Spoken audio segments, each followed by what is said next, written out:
Замах на Лукашенку – кошт питання. Получилась сумма около 10 миллионов. Знову поляки погрожають. Чтобы нам там не размахивали поляки или кто там яблоком. У Росії гора погрожає Андора. Напад з ножом на міліціянта у Могильові, на кого Качанова нацькувала аж на 3 міністрів. Ярмошина і не дає спать Тихановська. Вітаємо, сябри! У нас черговий випуск новин. Про гэта і іншыя падзеі распавядзём ужо зараз. Заставайцеся з намі. Вы ніколі не задумваліся над тым, колькі каштуе жыццё Лукашэнкі? Дакладней не жыццё, а ягоная смерць. А вось на лукашэнкаўскім тэлебачанні нядаўна паказалі і нават кошт назвалі 10 миллионов долларов. Готов к проведению своих частей операции. Все эти суммы были сложены вместе, и получилась сумма около 10 миллионов. И мне кажется, что это достаточно реалистичная сумма. Примерно в такую стоимость действительно бюджет мог вписаться. Янкович у падрабязнасцях распавядае, як яны збіраліся браць уладу, дзяліць краіны на сферу ўплыву, браць у закладнікі сям'ю Лукашэнкі. Згадали и про подвал у Гомельской области. Игорь Макар искал для покупки какой-то дом в Гомельской области, где в подвале он собирался держать заложников, которых использовать в переговорах в случае какого-то неудачного развития событий. И в частности звучало имя Николая Лукашенко, который должен был быть также удерживаем в этом доме. По всему видать, Янковича добра падрыхтавалі да это интервью. Ён, не задумваючыся, адказвае на кожнае пытанне прапагандыста, распавядае, як яны збіраліся забіць Лукашэнку. Не сказаў толькі самае галоўнае, якіх дзяржаўных змоўшчыкаў развялі лукашэнкаўскія сілавікі. Таму эта справа выглядае трагікамічнай, апрача саміх удзельнікаў змовы. Дарэчы, кошт для Лукашэнкі прызначылі адпаведны – 10 мільёнаў. На меншае б Лукашэнка не пагадзіўся, бо сам, звычайна, распавядаючы пра ворагаў, казаў, што тыя прадаліся за 10 тысяч долараў. З моманту змовы прайшло больш за 3 гады. Адсвяткаваўшы захоп Польшчы ў 1939 годзе Гітлерам і Сталінам як вялікае дзяржаўнае свята, Лукашенко зноў пабачыў пагрозу з боку Польшчы. На гэты раз у выглядзе яблыкаў. Чтобы мы перестали кланяться импортному яблоку. Не будзе ён кланяцца панскім яблыкам, хай нават імі і не махаюць. Чтобы нам там не размахивали поляки или кто там яблоком. Не ўдалося забіць, дык можа яблыкамі закідаць удасца. Не толькі ў Лукашэнкі ворагі растуць як грыбы, у Расіі іх яшчэ больш. Калі 3 гады таму, вясной 2021 года ў Расіі былі толькі 2 несяброўскія краіны, Чэхія і Злучаныя Штаты, то ўжо праз год такіх краін значна паболела. А 17 верасня, калі ў Лукашэнкі адзначалі дзень так званага адзінства, расійскі прэм'ер Мішустін пашырыў спісак несяброўскіх краін, а дакладней сказаць ворагаў. Зараз іх там ажно 46. Акрамя Злучаных Штатаў, Вялікай Брытаніі, Францыі, Украіны, туды ўвайшлі Сан-Марына, Ліхтэнштэйн і Андора. Чым яны пагражаюць Расіі, невядома, але ж пагражаюць. Відаць, расейцам даўно пара на сваіх межах паставіць такія памежныя слупы. Вось жа гора дык гора, пагражае нават Андора. Вось і рыхтуюцца расейцы змагацца з гэтымі ворагамі. Нядаўна на далёкім усходзе расейцы правялі сумеснае вучэнне з сяброўскай краінай, з Лаосам. Нядаўна з'явілася відэа з тых вучэнняў. Команду!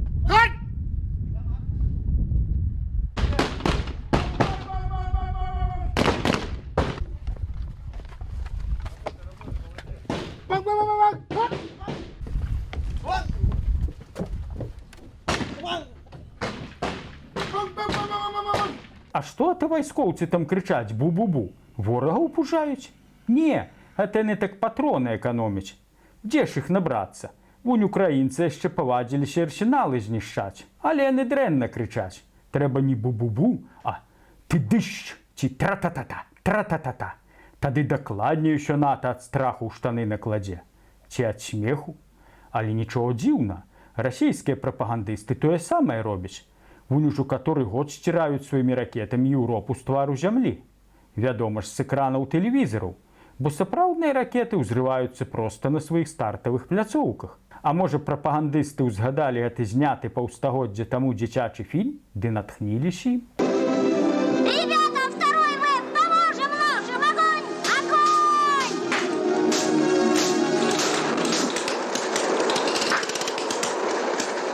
Да рэчы, расейска-лаоскія вучэнні называюцца ЛА-РАС-2024. Значыць, яны не расейска-лаоскія, а лаоска-расейскія. А так бы былі б РАС-ЛА, але Расія да іх не дарасла. Это нават Лукашенко ведае. Раней, калі ён ездзіў да Ельціна штосьці прасіць, то не Ельцін гуляў з Лукашэнкам у хакей, а Лукашенко з Ельцінам у тэніс. А зараз не Лукашенко з Пуціным дзюдо займаецца, а Пуцін з Лукашенкам гуляе ў хакей. Дык хто ж тут тады галоўны?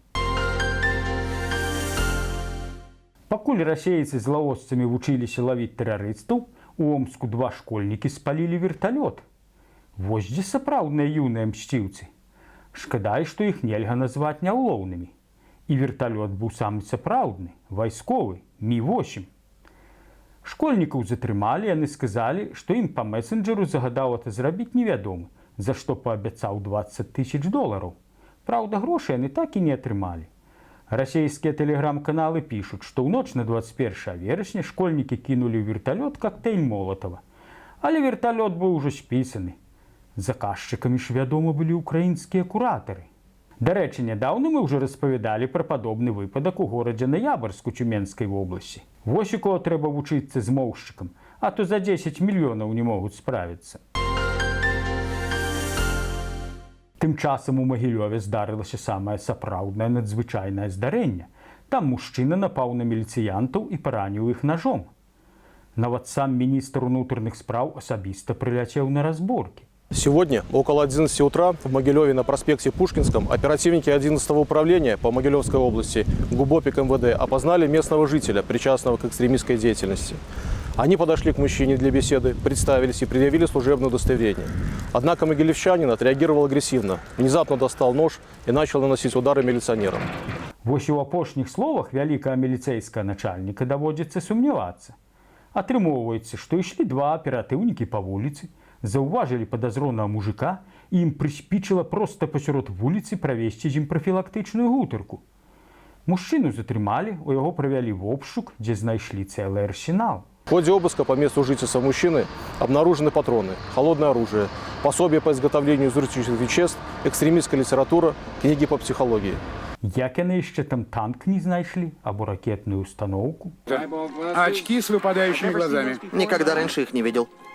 Базука. Але жарт жартам, а вось тэрмін мужчына можа атрымаць вельмі вялікі. Калі это палічыць замахам на забойства міліцыянта, то яму можа пагражаць да 25 гадоў турмы. А можа, яму яшчэ прыпішуць, што ён рыхтаваў замах на Лукашэнку, як Фядута з Кастусёвым. Таму трэба быць пільнымі. Зараз міліцыянты нават фермы аглядаюць. А раптам хто якую змову рыхтуе. А вы як думаеце, што міліцыянты там выглядаюць ды шукаюць? Пакуль міліцыянты шукаюць ворагаў на фермах, Качанова знайшла іх за мяжой. І гэта не тыя, кого я бацькі называюць збеглымі ды змагарамі. Ворагамі сталі беларускія кіроўцы-дальнабойнікі. У чым іх віна? Там жа шмат прыхільнікаў Лукашэнкі. А віна кіроўцаў у тым, што яны зарабляюць у Еўропе добрыя грошы, не плацяць падаткі ў лукашэнкаўскую казну, ды яшчэ рознымі сацыяльнымі льготамі карыстаюцца на радзіме. Непарадак?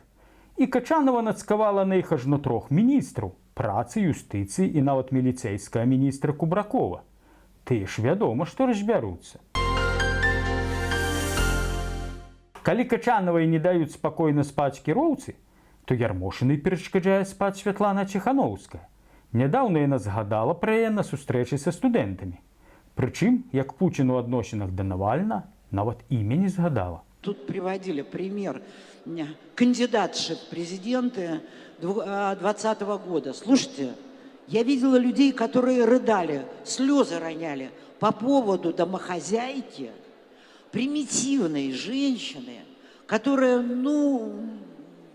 является совершенно неподготовленным. Я бы ее даже в Центральную комиссию на уровень специалиста не взяла. Куды ще ў камісію? Святлана ж дэкларуе чэсныя выбары. А вось Лідзіі Ярмошынай Святлана Ціханаўская сапраўды не дае спакойна спаць на пенсіі. Менавіта з-за Ціханаўскай Лукашенка і адправіў Ярмошыну на пенсію. Відаць, пераканала свайго шэфа, што няма чаго баяцца. Ну і вядома ж, калі хто галасаваць прыйсці не захоча, то прымусяць. Ярмошына тут не бачыць нічого дрэнна. І не толькі на выбары хадзіць беларусаў прымушаюць, іх прымушаюць нават есці тушонку. Не менш за 5 бляшанак. Нядаўна намесніца кіраўніка камітэту па харчаванню і сельскай гаспадарцы Гомельскай вобласці Святлана Жыцінец выдала загад, што кожны работнік мясакамбінату павінен атрымаць у лік зарплаты тушонку, прычым у абавязковым парадку. Гэта яшчэ добра, калі прадпрыемства выпускае тушонку або згушчонку. На віцебскім лікёраводачным заводзе неяк зарплату выдавалі водкай. Дык гэта яшчэ таксама пашанцавала, бо дзе-нідзе на сельгаспрадпрыемствах і гноем выдавалі. А то некалі на барда Змітра Бартосіка некаторыя крыўдзіліся, маўляў, прыдумаў лухту. Але жыццё паказала, што дна няма і ўсё магчыма. Калі на Гомельшчыне будуць вучыць любіць сваю тушонку, то ў Браславе не разменьваюцца на дробязі. Там будуць вучыць любіць радзіму. Там адчынілі пляцоўку дзяржаўнай сімволікі. Прычым адкрылі ўрачыста, нават законы гравітацыі парушылі, бо газета «Браслаўская звезда» назвала эту пляцоўку новай кропкай прыцягнення. Сам старшыня райвыканкама на адкрыцці выступіў. А якія ж мудрыя словы ён сказаў. Прывядзём их без перекладу, каб не сгубили свою мудрость. Площадка государственных символов несет в себе большой смысл. Это еще одно напоминание о нашей богатой истории и лучших качествах белорусов. Квинтэссенция суверенитета и независимости республики. Слухаючи його і думають, водзе разумны кіраўнік, якія мудрагелістыя словы ведае. Цяпер у кожным райцэнтры такія пляцоўкі трэба зрабіць. А пасля і на кожнай ферме. Можа, ўдоі вырастуць. На этом у нас усё. До сустрэчы ў чацвер. Вялікі дзякуй за прагляды, рэакцыі і каментары. Калі для вас это бяспечна, подписывайтесь на наш канал, ставьте падабайкі ці не падабайкі, каментуйце, дзяліцеся гэтым відэа з сябрамі. Усё вам найлепшае. Жыве Беларусь! Слава Украіне!